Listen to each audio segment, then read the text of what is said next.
నమస్కారం. దూరదర్శన్ వార్తలకు స్వాగతం. నేను త్రిమూర్తులు. ముందుగా ముఖ్యాంశాలు. నేడు అయోధ్య రామాలయంలో ధ్వజారోహణ కార్యక్రమం ఆవిష్కరించనున్న ప్రధానమంత్రి నరేంద్ర మోదీ.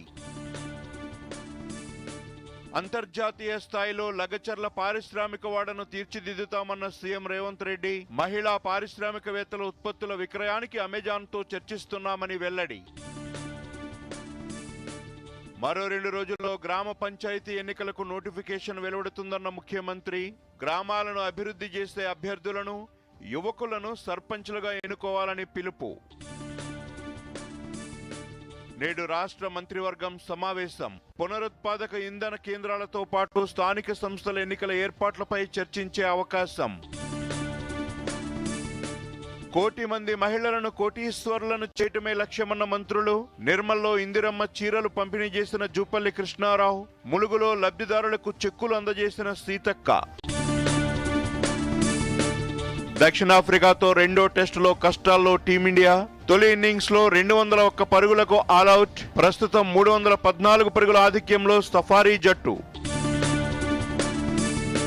మహిళల కబడ్డీ ప్రపంచ కప్ విజేతగా భారత్. ఫైనల్లో చైనీస్ తైపీపై ఘన విజయం.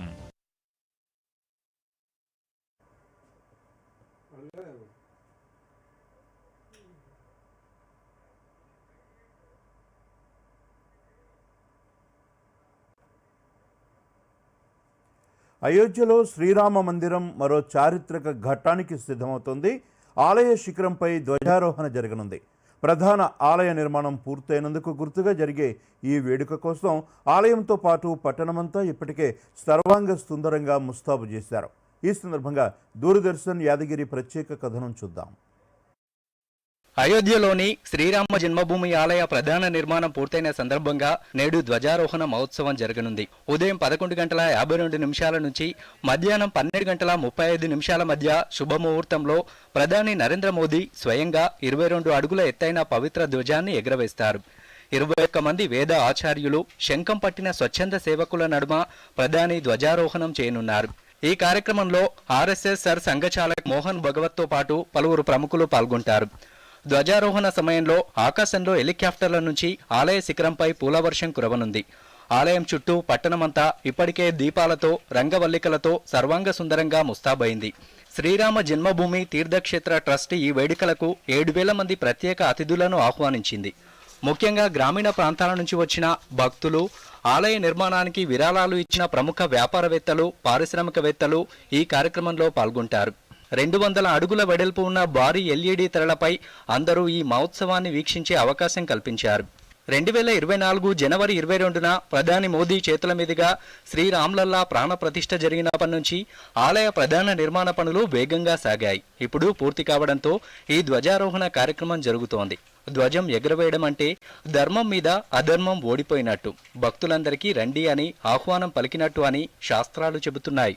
ఉత్తర భారత నాగరశైలిలో నిర్మితమైన ఈ భవ్య ఆలయంలో 392 స్తంభాలు, 44 ద్వారాలు ఉన్నాయి. గర్భగుడిలో బాలరాముడైన రామ్లల్లా విగ్రహం వెలిసింది. ఆలయ పరిసరాల్లో నృత్య మండపం, రంగమండపం, సభామండపం, ప్రార్థనా మండపం, కీర్తన మండపం, 5 మండపాలు ఉన్నాయి. కుబేర తీర్థంపై పునరుద్ధరించిన శివాలయం, సీతాకూపం కూడా భక్తులను ఆకర్షిస్తున్నాయి. ఈ ఆలయం ద్వారా అయోధ్య మళ్లీ ప్రపంచ ఆధ్యాత్మిక క్షేత్రంగా మారబోతోందని ఋషులు భావిస్తున్నారు. మహర్షి వాల్మీకి అంతర్జాతీయ విమానాశ్రయం, విశాలమైన రోడ్లు, రైల్వే స్టేషన్ అన్నీ భక్తుల సౌకర్యార్థమే నిర్మించారు. ఆలయంలో సౌర విద్యుత్ ప్యానెళ్లు, వృద్ధులకు ర్యాంపులు, అత్యవసర వైద్య సౌకర్యం అన్నీ ఆధునికంగా ఉన్నాయి. నేడు అయోధ్యలో జరిగే ధ్వజారోహణ కేవలం ఒక ధ్వజం మాత్రమే కాదు, ధర్మ విజయం, భారత పునరుజ్జీవం, వికసిత భారత్ ఆకాంక్షలకు ప్రతిరూపమని ప్రజలు భావిస్తున్నారు. ఈ భవ్య రామాలయం దేశ గౌరవాన్ని, సంస్కృతిని, ఆధ్యాత్మికతను ప్రపంచానికి చాటి చెబుతుందని ఆకాంక్షిస్తున్నారు. రాముడు భారత్ ఆత్మ, రామాలయం భారత్ ఆత్మగౌరవం అని ప్రధాని మోదీ వ్యాఖ్యలు ఇప్పుడు అయోధ్య వీధులతో పాటు ప్రపంచవ్యాప్తంగా మారుమోగుతాయి. Bureau report, Doordarshan news. ఢిల్లీకి నోయిడా మాదిరిగా తెలంగాణకు కొడంగల్ను అభివృద్ధి చేస్తామని ముఖ్యమంత్రి రేవంత్ రెడ్డి అన్నారు. లగచర్ల పారిశ్రామిక వాడను అంతర్జాతీయ స్థాయిలో తీర్చిదిద్దుతామని చెప్పారు. వికారాబాద్ జిల్లా కొడంగల్లో 103 కోట్ల రూపాయల అభివృద్ధి పనులకు ఆయన శంకుస్థాపన చేశారు. విద్యార్థుల మధ్యాహ్న భోజనం తయారీకి అక్షయ పాత్ర ఫౌండేషన్ ఆధ్వర్యంలో నిర్వహించనున్న సెంట్రలైజ్డ్ కమ్యూనిటీ కిచెన్ నిర్మాణానికి మంత్రులు దామోదర రాజనరసింహ, వాకిటి శ్రీహరులతో కలిసి భూమి పూజ చేశారు. ఈ సందర్భంగా ఏర్పాటు చేసిన సభలో సీఎం మాట్లాడుతూ ఆడబిడ్డలు సంతోషంగా ఉంటేనే రాష్ట్రం ఆర్థిక వృద్ధి సాధిస్తుందన్నారు. వారు ఆత్మ గౌరవంతో జీవించాలనే ఉద్దేశంతో సంక్షేమ పథకాలు, అభివృద్ధి కార్యక్రమాలు చేపడుతున్నామని చెప్పారు. ఆర్టీసీ బస్సుల్లో ఉచిత ప్రయాణం కల్పించడంతో పాటుగా బస్సులకు యజమానులను చేస్తామని వెల్లడించారు. 2034 కల్లా కొడంగల్ నియోజకవర్గాన్ని అభివృద్ధిలో రాష్ట్రానికి నమూనాగా మారుస్తామన్నారు. వచ్చే 16 నెలల్లో కొడంగల్ను అంతర్జాతీయ స్థాయి విద్యా హబ్గా మార్చాలని ప్రయత్నాలు చేస్తున్నామని తెలిపారు. త్వరలో జరగనున్న స్థానిక సంస్థల ఎన్నికల్లో ప్రజాసేవ చేసే విద్యావంతులను, ముఖ్యంగా యువకులను ఎంపిక చేసుకోవాలని సూచించారు. ఇయాల లగచర్ల, హకీంపేట, పోలేపల్లి ప్రాంతంలో 3 నుంచి 4 వేల ఎకరాల భూమి రైతులు ముందుకొచ్చి ఇస్తున్నారు. అంతర్జాతీయ స్థాయి పరిశ్రమలను, పెట్టుబడులు అక్కడికి తీసుకొచ్చి ఎవరైనా పెట్టుబడి పెట్టాలి అని అంటే ఆ పెట్టుబడికి రక్షణ, లాభం ఉండే విధంగా లగచర్ల పారిశ్రామిక వాడను మేము పనులు ప్రారంభించుకుంటున్నాం. మా నియోజకవర్గం ఒక్క పారిశ్రామిక కేంద్రంగా గొప్పగా రాణించే విధంగా ఎట్లయితే ఢిల్లీ పక్కన నోయిడా ఉందో, ఆ నోయిడా ఈ దేశానికి ఆదర్శమైన పరిశ్రమలకు వేదిక అయిందో, ఈనాడు తెలంగాణకు నోయిడాగా కొడంగల్ నియోజకవర్గాన్ని తీర్చిదిద్ది లగచర్ల పారిశ్రామిక వాడను అంతర్జాతీయ గుర్తింపు తీసుకొచ్చే విధంగా మా రైతులు, మా పిల్లల జీవితాలలో ఉద్యోగాలు ఇప్పించి మా కొడంగల్ మండలంలో తొందరలోనే పెద్ద సిమెంట్ పరిశ్రమను పెట్టి వేలాది మంది ఈ ప్రాంతంలో ఉండే నిరుద్యోగులకు ఉద్యోగాలు ఇప్పించే బాధ్యత తీసుకుంటున్నాం. సిమెంట్ పరిశ్రమను ఈ రోజు కొడంగల్ నియోజకవర్గంలో మేము ఏర్పాటు చేసుకోబోతున్నాం. డాక్టర్ బిఆర్ అంబేద్కర్ రాష్ట్ర సచివాలయంలో రాష్ట్ర మంత్రివర్గ సమావేశం ముఖ్యమంత్రి రేవంత్ రెడ్డి అధ్యక్షతన నేడు జరగనుంది. ప్రధానంగా భవిష్యత్ అవసరాల కోసం నిర్మించనున్న థర్మల్ పునరుత్పాదక ఇంధన కేంద్రాలపై మంత్రివర్గం చర్చించనుంది. అలాగే రాష్ట్రంలో మరో కొత్త డిస్కమ్ ఏర్పాటుపైన అధికారులు పవర్ పాయింట్ ప్రజెంటేషన్ ఇవ్వనున్నారని సమాచారం. పంచాయతీ ఎన్నికల రిజర్వేషన్ల ఖరారు అంశంపై కూడా మంత్రివర్గంలో చర్చిస్తారని తెలుస్తోంది. అనంతరం సాయంత్రం 5 గంటలకు ఇంటిగ్రేటెడ్ కమాండ్ కంట్రోల్ సెంటర్లో తెలంగాణ రైజింగ్ 2047పై సమీక్ష సమావేశం సీఎం రేవంత్ రెడ్డి అధ్యక్షతన జరగనుంది. జీనోమ్ వ్యాలీకి కొత్త గుర్తింపు తీసుకురావడంతో పాటు గేట్వే నిర్మాణం, ఇతర మౌలిక సదుపాయాల కోసం ప్రణాళికలు రూపొందిస్తున్నట్లు మంత్రి శ్రీధర్ బాబు తెలిపారు. జీనోమ్ వ్యాలీ ప్రారంభించి 25 ఏళ్లు పూర్తయిన సందర్భంగా కొత్త జీనోమ్ వ్యాలీ లోగోను ఆవిష్కరించారు. దేశంలోనే మొట్టమొదటి biological single use scale of ఫెసిలిటీని ప్రారంభించారు. ల్యాండ్ మార్క్ గేట్వే నిర్మాణం కోసం డిజైన్ సైతం మంత్రి విడుదల చేశారు. ఈ సందర్భంగా మాట్లాడుతూ బయో ఫార్మా హబ్ సమగ్రమైన ప్రాసెస్ డెవలప్మెంట్, పైలట్ స్కేల్ ధృవీకరణను అందించడం ద్వారా ఈ సమస్యను పరిష్కరిస్తుందని చెప్పారు. రాష్ట్ర ప్రభుత్వం చేపడుతున్న వివిధ సాగునీటి ప్రాజెక్టులకు పర్యావరణ అనుమతులు త్వరగా మంజూరు చేయాలని రాష్ట్ర రవాణా శాఖ మంత్రి పొన్నం ప్రభాకర్ కేంద్ర పర్యావరణ అటవీ శాఖ కార్యదర్శి తన్మయ్ కుమార్ను కోరారు. ఢిల్లీలో ఆయనను కలిసి వినతిపత్రం సమర్పించారు. ప్రాజెక్టులకు త్వరగా అనుమతులు మంజూరు చేస్తే ప్రజలకు సాగునీరు అందించే అవకాశాలు మెరుగుపడతాయని, యుద్ధ ప్రాతిపదికన చర్యలు తీసుకోవాలని కోరారు. తన్మయ్ కుమార్ స్పందిస్తూ సుప్రీంకోర్టు ధర్మాసనం 2025 మేలో ఇచ్చిన వనశక్తి తీర్పును ఇటీవల వెనక్కు తీసుకుందని, అందువల్ల తాజా తీర్పు ఆధారంగా న్యాయ సలహాలు తీసుకుని ప్రాజెక్టులకు అనుమతులు మంజూరు చేస్తామని హామీ ఇచ్చారు. హైదరాబాద్ కోకాపేటలో భూముల ధరలు మళ్లీ రికార్డు సృష్టించాయి. నియోపోలిస్లోని సర్వే నెంబర్ 17, 18 భూముల హెచ్ఎండిఏ వేలంలో ఎకరాకు 137.25 కోట్ల రూపాయలు పలికాయి. కనీస ధర ఎకరాకు 99 కోట్ల రూపాయలుగా నిర్ణయించగా భారీ పోటీలో అత్యధిక ధర నమోదైంది. ఇటీవల రాయదుర్గం టీజీఐఎస్సీ వేలంలో ఎకరాకు 177 కోట్ల రూపాయలు పలికిన రికార్డు తర్వాత కోకాపేటలోని ఈ ధరలు మరోసారి రియల్ ఎస్టేట్ ఉనికిని చాటాయి. కోటి మంది మహిళలను కోటీశ్వరులు చేయటమే ప్రభుత్వ స్వప్నమని తెలంగాణ రాష్ట్ర మంత్రి జూపల్లి కృష్ణారావు అన్నారు. భైంసాలో ఇందిరా మహిళా శక్తి చీరల పంపిణీ కార్యక్రమంలో ఉమ్మడి ఆదిలాబాద్ జిల్లా ఎంపీ గోడెం నగేష్, ఎమ్మెల్యేలు పవార్ రామారావు పటేల్, వెడ్మా బొజ్జు పటేల్, జిల్లా కలెక్టర్ అభిలాష్ అభినవ్లతో కలిసి మంత్రి పాల్గొన్నారు. ఈ సందర్భంగా జూపల్లి మాట్లాడుతూ మహిళల ఆత్మ గౌరవాన్ని పెంచాలనే ఉద్దేశంతోనే మహిళల ఉన్నతి తెలంగాణ ప్రగతి పేరుతో ఉచిత చీరల పంపిణీ కార్యక్రమాన్ని నిర్వహిస్తున్నామన్నారు. నూతన రేషన్ కార్డులు, సన్నబియ్యం, వడ్డీ లేని రుణాలు, ఉచిత బస్సు, ఉచిత విద్యుత్తు వంటి ఎన్నో పథకాల ద్వారా ప్రజలకు లబ్ధి చేకూరుతోందన్నారు.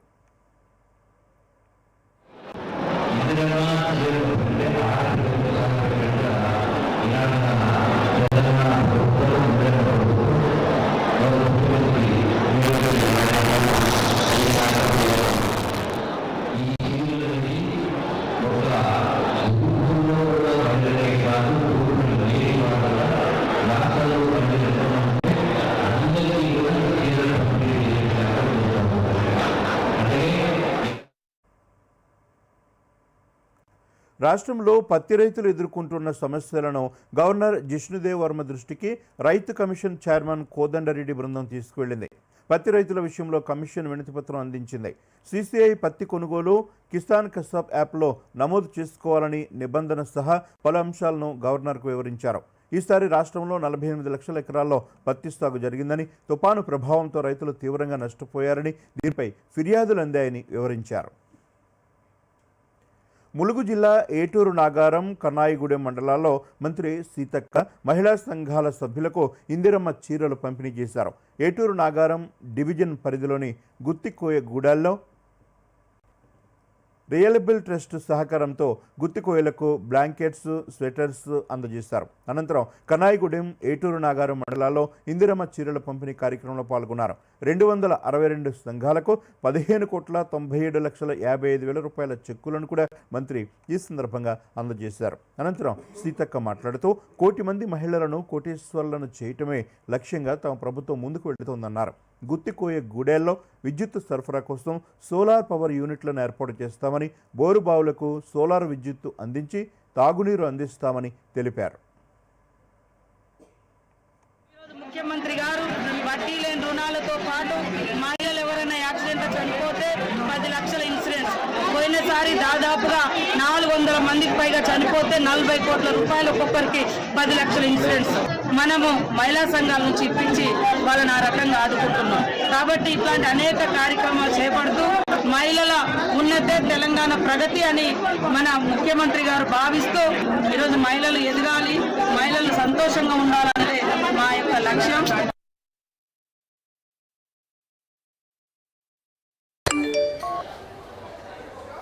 వీడియో లైక్ కొడితే డబ్బులు వస్తాయా? ఇంత తెలియకనా? చిక్కుకున్నాడు. తెలియని లింక్స్ ని క్లిక్ చేయకండి. ఆర్బీఐ అంటోంది తెలివిగా ఆలోచించండి, అప్రమత్తంగా ఉండండి. This is no ordinary sky. This is where legends are born. Space transition. In the vast expanse above, the Indian Air Force reigns. Unseen, unstoppable, unmatched. Air Force to be a cut above.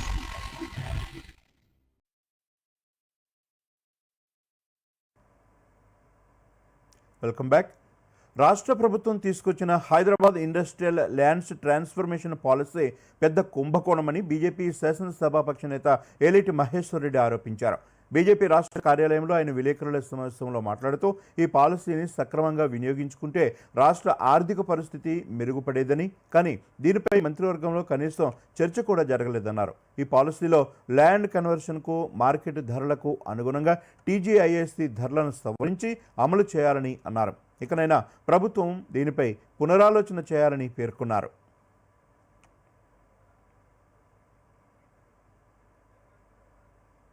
Hyderabad industrial land transformation policy తీసుకొచ్చి Hyderabad ring road లోపల ఉన్నటువంటి 9,292 ఎకరాల భూమిని అప్పనంగా కాజేసే కార్యక్రమం చేపట్టడం. దానికోసమే క్యాబినెట్ మీటింగ్ లో కూర్చొని కనీసం క్యాబినెట్ లో ఎజెండాలో ఇది వారికి సర్క్యులర్స్ ఇవ్వకుండా కేవలం డ్రాఫ్ట్ కాపీస్ ఇచ్చి ఆ డ్రాఫ్ట్ కాపీస్ ని వెంటనే కేబినెట్ మీటింగ్ అయిన తర్వాత రిటర్న్ తీసుకున్నారంటే ఎంత గోప్యంగా ఈ కార్యక్రమాన్ని తీసుకున్నారో, ఎంత గోప్యంగా హిల్ట్ కార్యక్రమాన్ని వాళ్ళు డిజైన్ చేసుకొని ప్లాన్ చేసుకున్నారో దీన్ని బట్టి స్పష్టమవుతుంది. జీవో నెంబర్ 27 తీసుకొచ్చి ఈ భూములన్నీ కూడా రిజిస్టర్ వాల్యూ అంటే SRO register sub registration office valuation లో 30% కట్టేసి ఇచ్చేస్తామని ఆ జీవోలో చాలా స్పష్టంగా చెప్తా ఉన్నారు. కన్వర్షన్ ఛార్జెస్ కూడా ఇంక్లూజన్ అంట. మరి దాంట్లో ఇంక్లూజన్ అని చెప్పేసి జీవోలో స్పెసిఫిక్ గా చెప్తా ఉన్నారు. ఆశతోటి ఈ రోజు మీరు చేస్తున్నటువంటి కుంభకోణం ఎట్టి పరిస్థితుల్లో భారతీయ జనతా పార్టీ ఊరుకునే సమస్య లేదు. జల సంరక్షణలో సాధించిన విశిష్ట విజయాలకు గాను భద్రాద్రి జిల్లాకు ప్రతిష్టాత్మక జల్ సంచయ్ జన్ భాగీదారీ జాతీయ స్థాయిలో కేటగిరీ 3లో రాష్ట్రంలో మొదటి స్థానం లభించింది. దీంతో కేంద్ర ప్రభుత్వం 25 లక్షల రూపాయల నగదు బహుమతిని ప్రకటించింది. ఈ సందర్భంగా భద్రాద్రి కొత్తగూడెం జిల్లా గ్రామీణాభివృద్ధి సంస్థ ఆధ్వర్యంలో నిర్వహించిన జాతీయ స్థాయి అవార్డుల ప్రధానోత్సవ కార్యక్రమంలో జిల్లా కలెక్టర్ జితేష్ వి పాటిల్ పాల్గొన్నారు. ఈ సందర్భంగా కలెక్టర్ మాట్లాడుతూ జిల్లాలో నీటి సంరక్షణకు చేపట్టిన ప్రతి కార్యక్రమం అధికారుల నిబద్ధత, గ్రామస్థాయి వర్గాల ప్రాముఖ్యతతో విజయవంతమైందని పేర్కొన్నారు. కేంద్ర ప్రభుత్వం ప్రకటించిన 25 లక్షల రూపాయల బహుమతిని కూలీలకు తవ్వకాల భారాన్ని తగ్గించే పరికరాల కొనుగోళ్లకు వినియోగించాలని సూచించారు.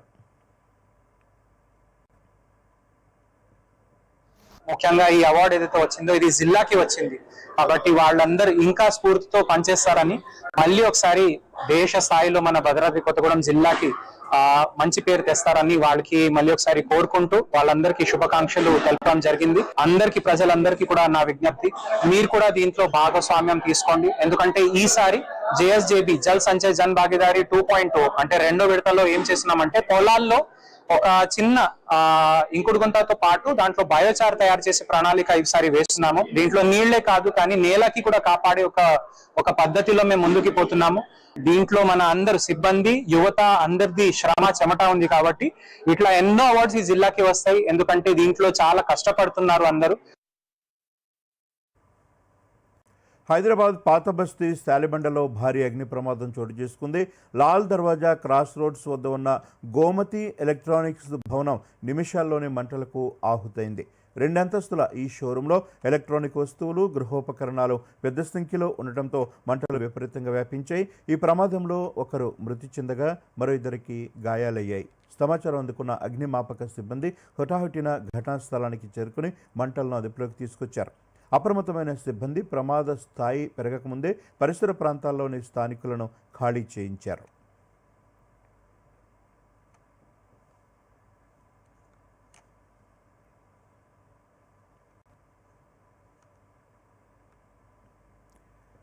భారత శ్రామిక శక్తికి కొత్త లేబర్ కోడ్లతో భద్రత లభిస్తుందని కార్మిక ఉపాధి మంత్రిత్వ శాఖ మాజీ కార్యదర్శి సుమిత దావ్రా అన్నారు. ఈ కొత్త లేబర్ కోడ్లు అతిపెద్ద సంస్కరణ అని అభిప్రాయం వ్యక్తం చేశారు.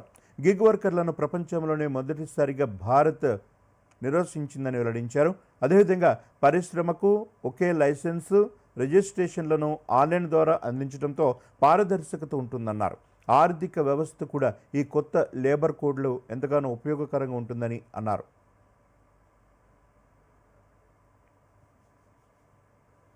ऑर्गेनाइज सेक्टर के वर्कर्स तो जुड़े हुए थे, पर 40 करोड़ लगभग 40 करोड़ जो हमारा अनऑर्गेनाइज सेक्टर है वो वर्कर अभी तक ये सोशल सिक्योरिटी कवरेज के बाहर था. लेकिन अब जो एंटरप्राइजेज के अंदर काम करने वाले 10 से कम हैं वो भी ESIC में जुड़ सकते हैं और EPFO में भी जो 20 से कम है वो जुड़ सकते हैं. तो इससे बहुत एक ट्रांसपेरेंसी आ जाती है और वर्कर्स के राइट्स, उनकी हेल्थ, उनकी सोशल सिक्योरिटी के लिए बहुत से इस तरह के प्रोविजंस हैं. इससे हमारी लेबर प्रोडक्टिविटी बढ़ती है. फिर महिलाओं के लिए रात को काम करने की जो परमिशन पर एक क्लैरिटी आ गई है.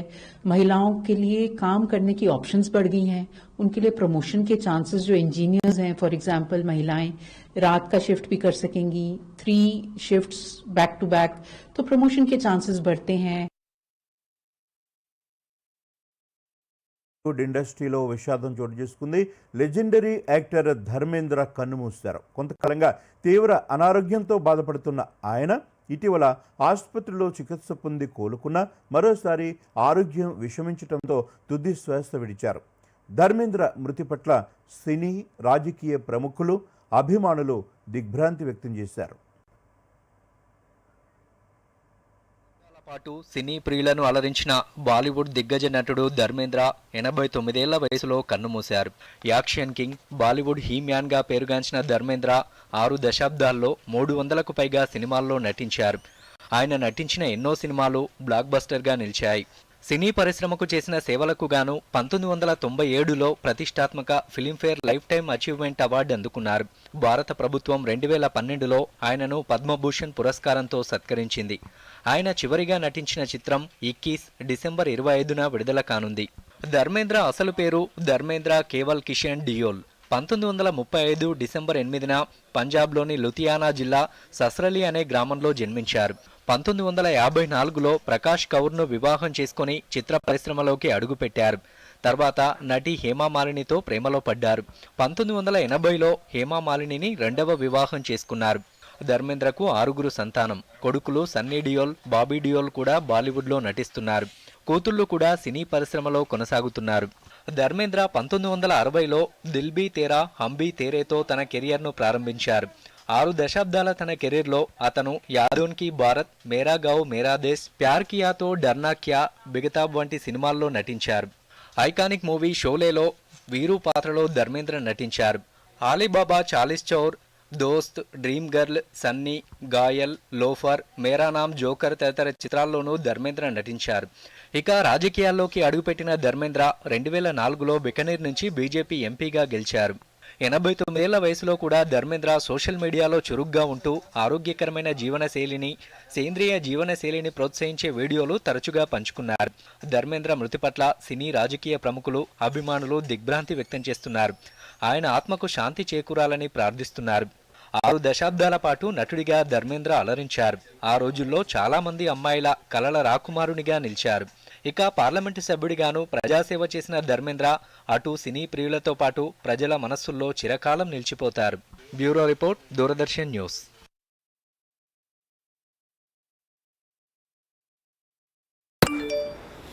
క్యూఆర్ కోడ్ స్కాన్ చేయండి, 5000 క్యాష్ బ్యాక్ పొందండి. అరే బా, భలేగుందే.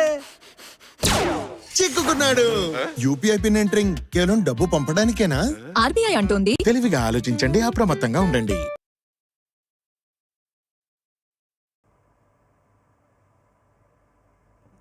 Welcome back. దక్షిణాఫ్రికాతో రెండో టెస్టులో భారత్ కష్టాల్లో పడింది. బౌలింగ్లో ఏమాత్రం ప్రభావం చూపలేకపోయిన టీమిండియా బ్యాటింగ్లోనూ ఆకట్టుకోలేకపోయింది. ఓపెనర్ యశస్వి జైస్వాల్ మినహా తక్కిన వాళ్లంతా విఫలమవడంతో టీమిండియా తొలి ఇన్నింగ్స్లో 201 పరుగులకు ఆలౌట్ అయింది. సఫారీ ఆల్రౌండర్ మార్కో యాన్సన్ 6 వికెట్లతో అదరగొట్టాడు. అనంతరం టీమిండియాకు ఫాలో ఆన్ ఆడించకుండా రెండో ఇన్నింగ్స్ ప్రారంభించిన దక్షిణాఫ్రికా వికెట్ నష్టపోకుండా 26 పరుగులు చేస్తుంది. ఓవరాల్గా 314 పరుగుల ఆధిక్యంలో ఉన్న దక్షిణాఫ్రికా మరి కాసేపట్లో 4వ రోజు ఆటను ప్రారంభించనుంది. 2 మ్యాచ్ల సిరీస్లో ఇప్పటికే తొలి టెస్టు ఓడిన టీమిండియా ఈ మ్యాచ్లోనూ ఓడితే సిరీస్ వైట్ వాష్కు గురవనుంది.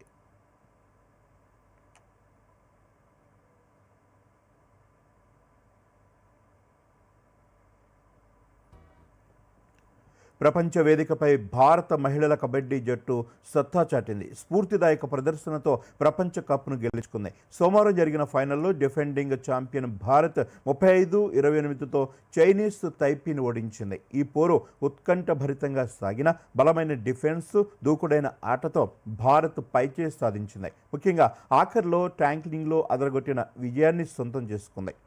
సంజు దేవి, పుష్పరాణా, చంపా ఠాకూర్, భావన ఠాకూర్, సాక్షి శర్మ జట్టు గెలుపులో కీలక పాత్ర పోషించారు. రీతూ నేగి సారథ్యంలోని భారత్ ఈ టోర్నీలో ఒక మ్యాచ్ కూడా ఓడిపోకుండా టైటిల్ నిలబెట్టుకోవటం విశేషం. ప్రపంచ కప్ గెలిచిన కబడ్డీ జట్టుకు ప్రధానమంత్రి నరేంద్ర మోదీ అభినందనలు తెలిపారు. ప్రపంచ కప్ గెలిచి దేశం గర్వించేలా చేసిన భారత కబడ్డీ జట్టుకు అభినందనలు అని అన్నారు. ఈ విజయం యువ క్రీడాకారులకు స్ఫూర్తినిస్తుందని ఎక్స్లో పేర్కొన్నారు ప్రధానమంత్రి నరేంద్ర మోదీ.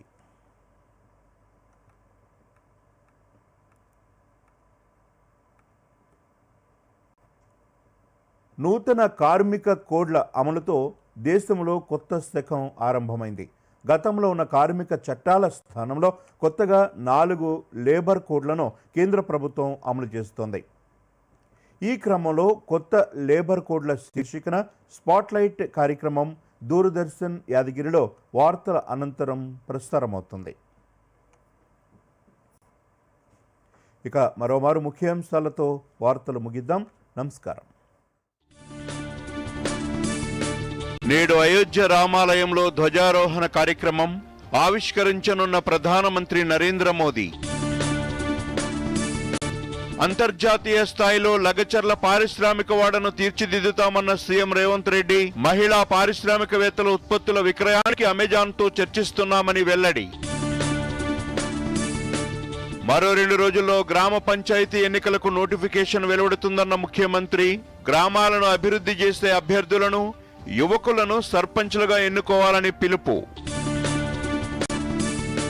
నేడు రాష్ట్ర మంత్రివర్గం సమావేశం. పునరుత్పాదక ఇంధన కేంద్రాలతో పాటు స్థానిక సంస్థల ఎన్నికల ఏర్పాట్లపై చర్చించే అవకాశం.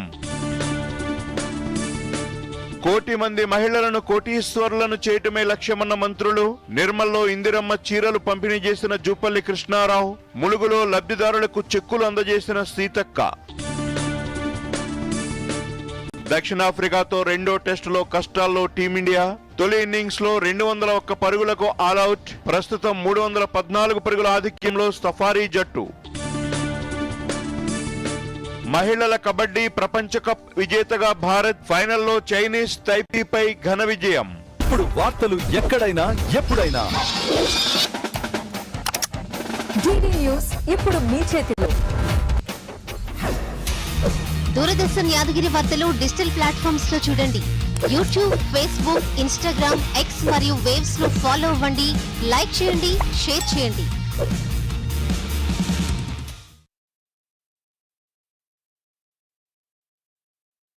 ఎర్ర బాబు, ఎర్ర బాబు, ఏంటమ్మా ఎగస్ట్రాలు మాట్లాడుతున్నావు? అంతొద్దు.